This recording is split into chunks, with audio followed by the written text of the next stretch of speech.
ইমরান খানকে জেলে রেখেই পাতানো নির্বাচনের আয়োজন করে পাকিস্তানের নির্বাচন কমিশন। তারপরও জেলে বসেই বাজিমাত করেন সাবেক এই প্রধানমন্ত্রী। সব দলের চেয়ে বেশি আসন পায় তার সমর্থিত নেতারা।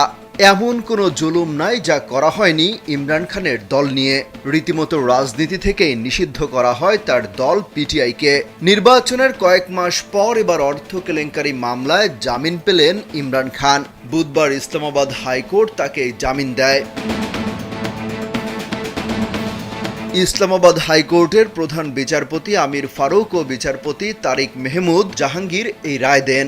উভয় পক্ষের যুক্তিতর্ক শুনে এই রায় দেন তারা। এতে ইমরান খানকে 10 লাখ রুপির বন্ড জমা দেওয়ার নির্দেশ দিয়েছেন আদালত।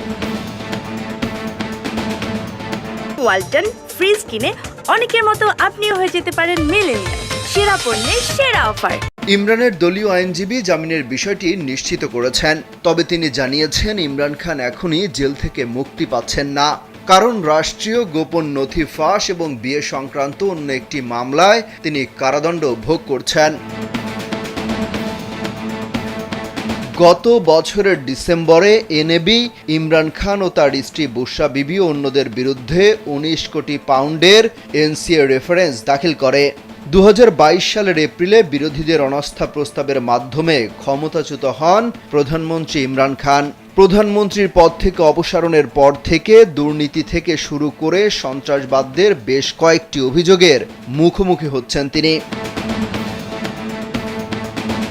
তোষাখানা মামলায় দোষী সাব্যস্ত হওয়ার পর গত বছরের আগস্ট থেকে তিনি কারাগারে রয়েছেন এবং পরবর্তীতে সাইফার ও অবৈধ বিবাহ মামলা সহ অন্যান্য মামলায়ও দোষী সাব্যস্ত হন।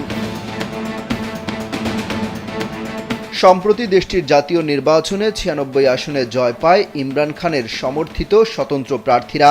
নওয়াজ শরীফের দল পিএমএলএন পায় 70 আসন আর বিলাওয়াল ভুট্টোর পিপিপি পায় 53 আসন। সরকার গঠন নিয়েও চরম নাটকীয়তা তৈরি হয় সেই সময়। বহু আলোচনা বৈঠক করে শেষ মুহূর্তে শাহবাজ শরীফকে প্রধানমন্ত্রী করে জোট সরকার গঠন করা হয়। তখন ইমরান খান জয় পাওয়ার দাবি করেছিল। একই সাথে ভোট কারচুপির অভিযোগও তোলেন তিনি। অমিত হাসান রবিন, কালবেলা।